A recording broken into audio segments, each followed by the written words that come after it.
This is what we've been waiting for. Things are getting insane with betrayals, backstories, and finally we actually get Luffy versus Kizaru and Zoro against someone big too, so make sure to stay tuned for this insane chapter. Now, channel the Pirate King with it and smash that like button if you enjoyed these One Piece reviews and want to keep them coming. Make this the video you join the Nakama by subscribing and hitting that notification bell if you haven't already so you don't miss future One Piece videos and updates. One more thing, hashtag One Piece live action hype. Let me know in the comments if you're just as hyped as I am for it to come out very soon. And now without further ado, let's jump into it, spoilers and all. So this chapter 1091 is called Sentomaru. We get a color spread of the crew eating pizza, and you can bet this is going to be me tomorrow when the One Piece live action adaptation comes out. I also love how classy these flamingos are. So the chapter itself starts with the pacifistas and Vegapunk's sea beast weapons attacking the Marines. Obviously the greatest mind in the world is going to have some good defense systems and sea beast weapons for the win because some Marine battleships are actually sunk by them.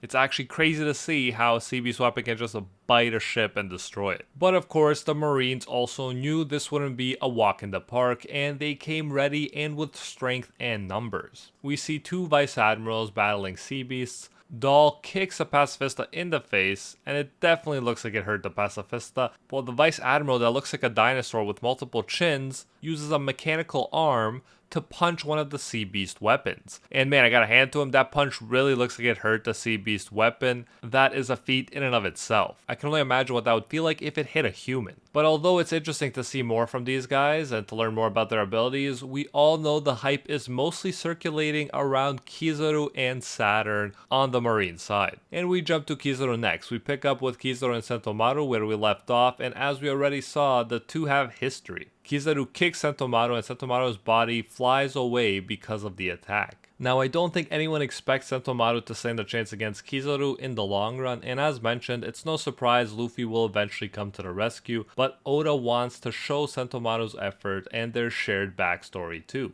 In my view, Kizaru doesn't necessarily like having to fight him. He even asks him why is he siding with a pirate, and Sentomaru replies in epic and admiral fashion, "I will join with anyone to save Uncle Punk." Gotta respect that loyalty, especially when contrasted with a figure like Kizaru. Kizaru for a while has been portrayed as the admiral who just goes with the flow and follows the orders given to him. But I think we might finally be seeing some tension, and maybe he'll actually grow as a character soon, or at least we'll fully learn why he is the way he is and why he wants to continue being like that. We then get Sentomaru's flashback, and it's the same story that Oda explained in the volume 106 SBS. The Marines received a report saying wild bears are attacking human villages on a certain island, and Vegapunk accompanied them to set up a system to fight the bears. When the Marines were investigating the dangerous mountain, they came across a boy who defeated all the bears with sumo, and he reigned as the boss of the mountain. If that isn't badass, I don't know what is. Being able to fight bears is always associated with badass characters in anime. Just think of Takamura from Hajime no Ippo. So anyways, of course, this boy is Sentomaru, and it definitely hypes him up even more, though we all know he won't take down Kizaru. He was a boy who was abandoned by the villagers due to his violent behaviors when he was younger. Intrigued by the strength of that boy who didn't return to the village and is always hungry, Vegapunk hired him as a bodyguard. Another impressive thing when you see the panel is how small Sentomaru was. He was actually smaller than Vegapunk at this point and still taking down bears. We find out that Kizaru was the one who accompanied Vegapunk to help the villagers, and they both met Sentomaru there. It's interesting how Kizaru and Vegapunk's history goes even further back, and yet Sentomaru is still the loyal one defending Vegapunk, while Kizaru is the one trying to take down Vegapunk and now Sentomaru despite their history. It's also fun to see old Kizaru with his different clothing and his hat. He didn't even have any facial hair, which is crazy to see. So as mentioned, Vegapunk hired Sentomaru as his bodyguard, and Sentomaru asked Kizaru to teach him how to fight and become a good bodyguard. So we got a bit of a Garp versus Aokiji situation, except the teacher is the admiral. Interesting how Oda chose to put these two mentor versus student conflicts so close together, but it definitely fleshes out the admirals, which is really nice. In the present fight, after Kizaru kicks Sentomaru, he uses Yasakani no Magatama, aka Yasakani string of jewels in the anime. It's like when he makes it rain those dangerous pieces of light. And you can tell that Sentomaru is not in a good position, running, sweating, looking worried. Still, this doesn't stop Sentomaru, who responds with Ashigara Dokoi, aka Sumo Strike, to attack Kizaru, but it doesn't do any significant damage to Kizaru.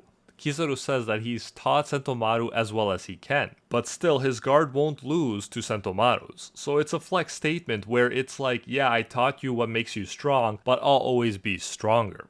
And honestly, it is cool to see Kizaru just take the attack and show that he's fine after it rather than trying to avoid it with his Logia powers. And although Kizaru talks big, he can definitely back this up, and he defeats Sentomaru with a strong beam attack that creates a strong explosion. I don't think anyone expected this to end differently, but we gotta appreciate the characterization for both of these characters, especially Sentomaru. Then Kizaru does the strategic thing of using the command chip to command the pacifistas to fight Vegapunk's Sea Beast weapons. We get an important glimpse of what is a conflicted Kizaru in this battle. It's not like he doesn't care about Sentomaru at all and their history at all. He says, I just fulfill my mission, as if he's trying to justify himself, but he can't help but adding that he wished he could have saved Sentomaru along with York, Punk Records, and Power Plant. At one point we see a close-up of Kizaru's face, and again, this is great storytelling by Oda and character development right here, and subtle too. He looks quite a bit more serious and angry than usual. I feel like we'll keep getting Kizaru development in this arc, and I can't wait to see if he comes to a snapping point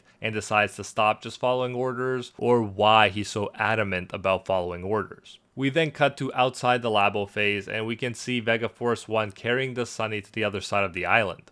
At the same time, Kizaru just flies through the barrier. Man, Kizaru and his unique powers are such a force to be reckoned with that must be emphasized and appreciated. Then comes something that actually bothers me, and we'll see if it's explained better when the full translated pages come out. But inside the Labo phase, Lucci attacks Vegapunk, but Stussy uses her body to protect him. And man, we better not lose the attractive Stussy here. She was low-key a great ally to have on board right now, and I want to learn more about her powers. I mentioned before in previous chapters that Lucci wasn't in chains, and I wondered did he even switch sides. And I feel like if there was any chance of this happening, like this betrayal happening, which was pretty obvious to see, I think, he should have been in chains. I don't know why they let down their guard and made something like this possible. I'm really not a fan of how they already defeated them, then teamed up, and now they're back at it again to their old ways, but at least things go differently this time. Sanji uses the bubble gun to trap Kaku inside of a bubble ball, which is good to see. The last thing I need is to see Kaku fighting again. Then Zoro attacks Lucci, and both of them go through the wall and fly outside of the lab. And honestly, I can't say this is a better matchup than Lucci versus Luffy at least. I'd like to see Lucci get beaten by Zoro so that he knows he's now nowhere near Luffy's level. And I'm just always a fan of seeing Zoro take on good opponents and strong opponents, so I'm excited to see where this goes.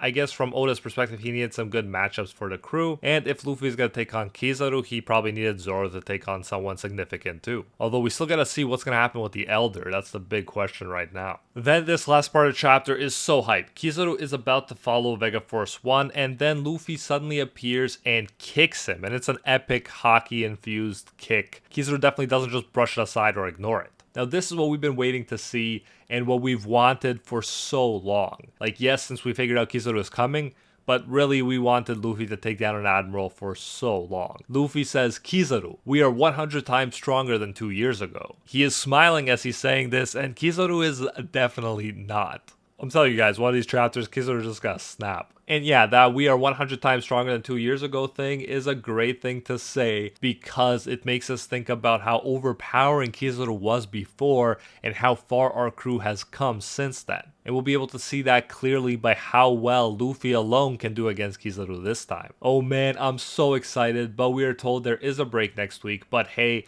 live action One Piece definitely makes up for that, and then we get back to some Gear 5 Luffy versus Kizaru, and I just can't stop smiling as I think about all of this awesome One Piece content that there's gonna be for us to enjoy. Great time to be a One Piece fan for sure, and if you think he's as hype as I do, then you don't want to miss our video about all the admirals in history and in the present and their powers explained. Link on screen right now. Like and subscribe if you enjoyed the video, and I'll see you there.